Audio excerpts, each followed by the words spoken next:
Assalamualaikum warahmatullahi wabarakatuh. Alhamdulillahilladzi an'ama alaina bi ni'matil iman wal islam. Asyhadu an la ilaha illallah wahdahu la syarikalah wa asyhadu anna Muhammadan abduhu wa rasuluh la nabiyya ba'da. Sahabat religi yang dimuliakan Allah. Suatu hari seorang sufi terkemuka bernama Ibrahim bin Adham membeli 1 kilogram kurma kepada pedagang tua yang berjualan di samping Masjidil Haram. Ia membeli kurma itu sebagai bekal perjalanan menuju Masjidil Aqsa setelah beliau melaksanakan ibadah haji.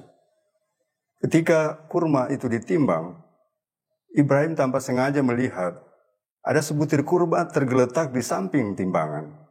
Dalam pikiran Ibrahim, kurma itu adalah bagian dari kurma yang ia beli. Maka tanpa berpikir panjang, tanpa permisi dan tanpa basa-basi, Ibrahim memungut dan memakan kurma itu.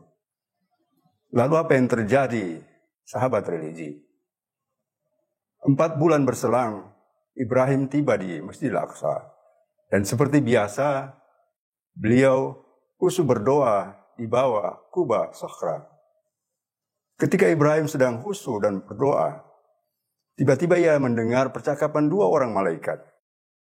Malaikat pertama berkata, "Itu Ibrahim bin Adham, ahli ibadah yang zuhud, yang doanya selalu dikabulkan Allah." Namun malaikat di sebelahnya berkata, "Tetapi itu dulu. Sekarang," kata malaikat temannya, "doa Ibrahim sudah ditolak karena 4 bulan lalu ia pernah memakan sebutir kurma yang bukan menjadi haknya." Ibrahim sangat terkejut mendengar percakapan 2 malaikat itu. Ia lalu bergegas ke kota Mekah.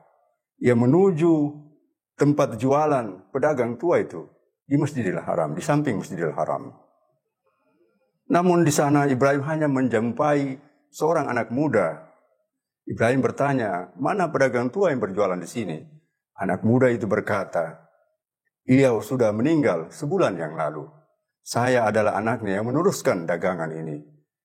Ibrahim lalu menceritakan kisah kurma yang beliau makan 4 bulan lalu dan meminta supaya anak muda ini menghalalkan kurma tersebut. Kata anak muda itu, "Buat saya tidak ada masalah. Saya saat ini juga menghalalkan kurma itu.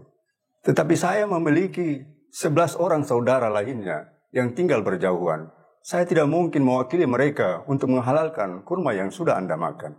Lalu Ibrahim meminta alamat satu persatu dari ke-11 saudara anak muda itu. Ibrahim pun menemui mereka sekian lama sehingga ke-11 orang itu dijumpai dan seluruhnya mengikhlaskan kurma yang telah dimakannya. Sahabat religi yang dimuliakan Allah. Dari kisah ini ada 2 hikmah atau pelajaran yang bisa kita petik. Pertama adalah kita harus berhati-hati dalam mengkonsumsi setiap makanan yang masuk ke dalam tubuh kita. Jangan sampai ada makanan yang diperoleh dengan cara yang tidak halal yang kita konsumsi baik untuk kita pribadi maupun untuk anak, istri, dan keluarga kita.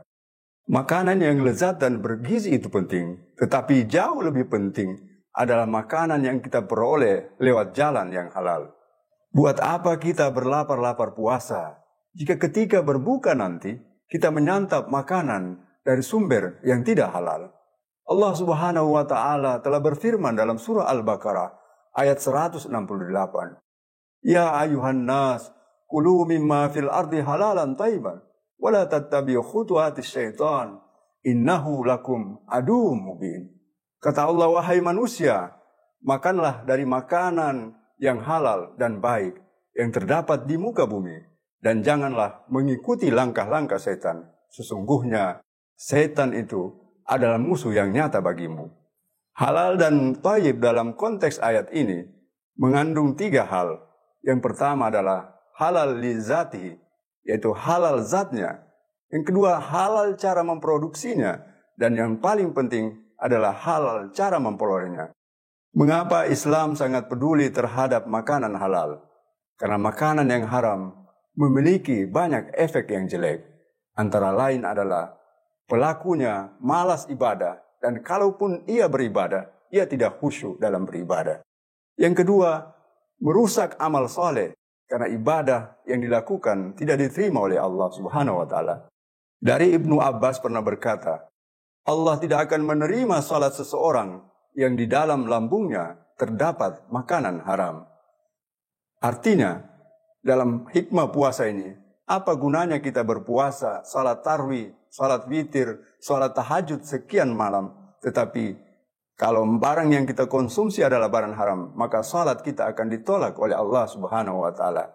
Hikmah kedua, janganlah kita cepat-cepat berburuk sangka kepada Allah jika doa-doa yang selama ini kita panjatkan ternyata belum dikabulkan. Kita perlu mengintrospeksi bagaimana makanan yang kita konsumsi selama ini.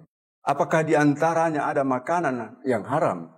Karena seperti dalam kisah tadi, makanan yang haram, yang tidak halal itu dapat menyebabkan doa seseorang ditolak oleh Allah Subhanahu wa taala.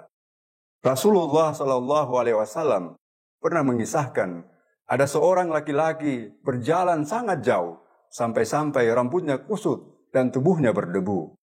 Ia lalu berdoa dan mengangkat tangan, "Wahai Tuhanku, wahai Tuhanku," diucapkan berulang-ulang. Tapi makanannya, minumannya, dan pakaiannya dari barang yang haram, serta perutnya dikenyangkan dari barang yang haram. Maka bagaimanakah Allah akan memperkenankan doanya, kata Nabi.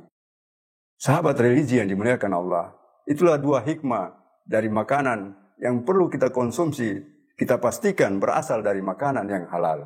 Sahabat religi yang dimuliakan Allah, demikianlah apa yang dapat kami sampaikan. Semoga ada manfaatnya. Lebih kurangnya kami mohon dimaafkan. Akhirul kalam, wallahul musta'an. Wassalamualaikum warahmatullahi wabarakatuh.